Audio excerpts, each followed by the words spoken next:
Notion databases give you the building blocks to create all sorts of systems and workflows.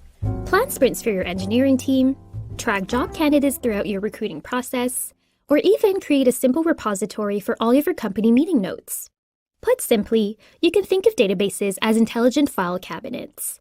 They can contain hundreds, even thousands of pages, and they help you keep similar information organized in the same place. You can add a database as its own page or through the block drop-down menu.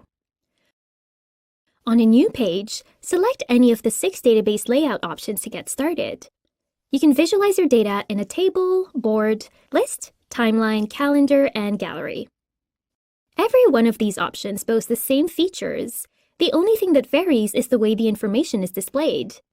For demonstration purposes, we're going to build an editorial calendar for the marketing team.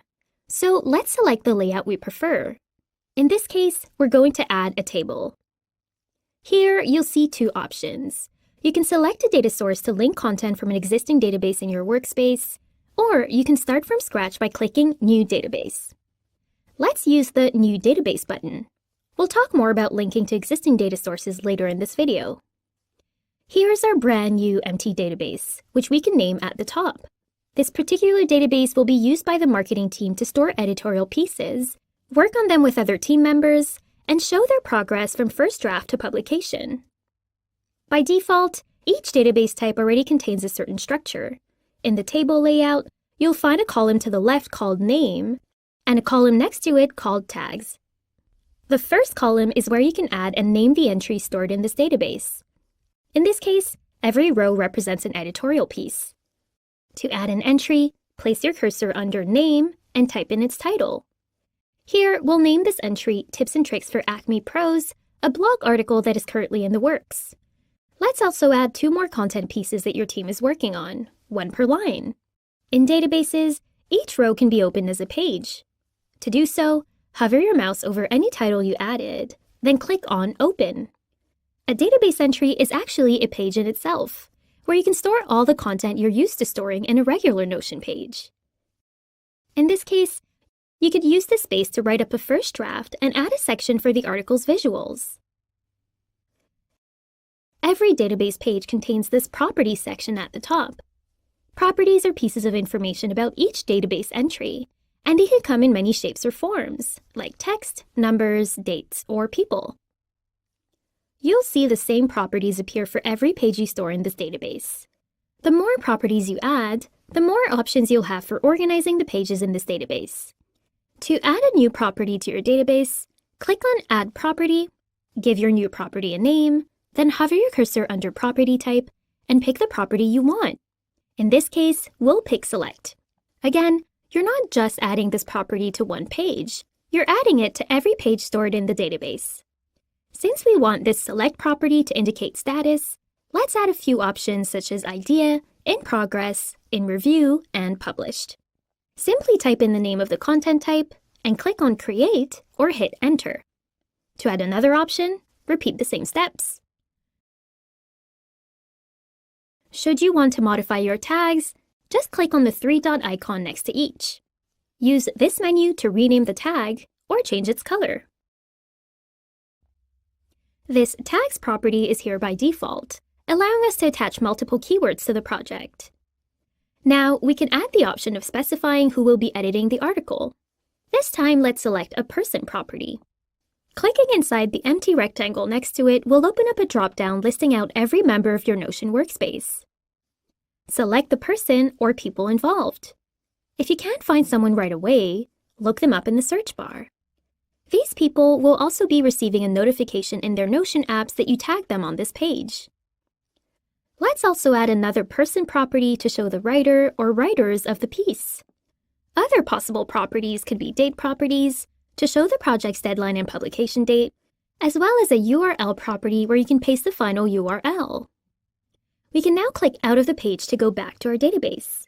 In the case of table databases, each property is assigned its own column, as you can see here. Note that in the case of table databases, you can click on the property's name, and this menu will show up, allowing you to rename, edit, or even delete your property. You can also add a brand new property to your table by scrolling to the right of your table and clicking on this plus sign.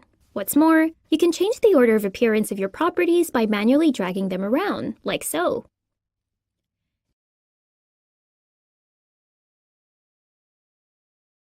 Click into another database entry, and you'll see your same list of properties appear at the top. Again, you can enter the information like we just did, and use this page to store everything regarding the article, interview notes, brainstorms, or again, a first draft. You get the gist, right? This is what an editorial calendar could look like with more entries. As this database grows, you'll probably find the need to sort your data, filter it, and perhaps visualize it in a different layout. In other words, you'll want to create different views of the same database, each of which will serve a different purpose. You can do this by adding more views to your database. As an example, you might want to plot your database entries in a board that groups them by their status. This would allow you and your teammates to keep track of what content is being worked on, what needs review, and what's already been published. You could also add another board layout, this time grouping entries by writer. Or add a list which only shows content that has been published. Another option would be to show your content cards in a calendar, where every content card is displayed inside its corresponding deadline date. Finally, you could add a timeline to visualize every piece of content over a certain period of time, and get an efficient bird's-eye view of your team's ongoing projects. In order to make conscious and thoughtful decisions, you need to clearly see and understand your data, and databases allow you to do exactly that. Every view has its own menu that you can access by clicking on the three-dot icon nested at the top right. There, you can tweak the way you want your view to look, pick the properties you want to preview and the ones you'd rather hide, and apply filters and sorts. Now, remember that when you add a Notion database to a page, you are also given the option to use an already existing one. There will be times when this option will make more sense to you than creating a new database from scratch. To do so, place your cursor inside your page, type the / key, followed by the database view of your choice, then enter. The same menu as last time will pop up. Now, instead of selecting New Database, we'll pick a data source from the list of our already existing data sources, either by selecting it from the list here or looking it up from the search bar. If you want to use an already existing view, you can select that here as well. Editing the view here would not edit the original database, but editing the content would.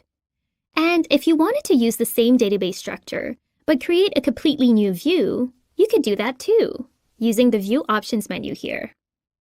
Here, we'll add a filter to indicate we only want to see meetings held within the marketing team.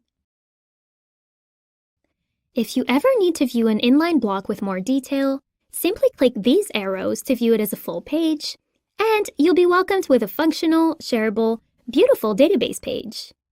To go back to the block you just came from, just use the breadcrumb at the top of the page. Or to go to the original data source, just click on the database title like so. Finally, just like any other block type in Notion, you can move an inline database by selecting the block handle, and then dragging and dropping it where you want it to live, on the page, or elsewhere in your workspace. Voila! By now, you should be able to create your own custom database from a blank Notion page and understand the powerful potential of database views. To learn everything about the latter, pay this video a visit. We see it as the second part of this introductory video. The more you learn about Notion databases, the more you'll be able to understand the wonderful things they can do for you and your team. We can't wait to see what you create.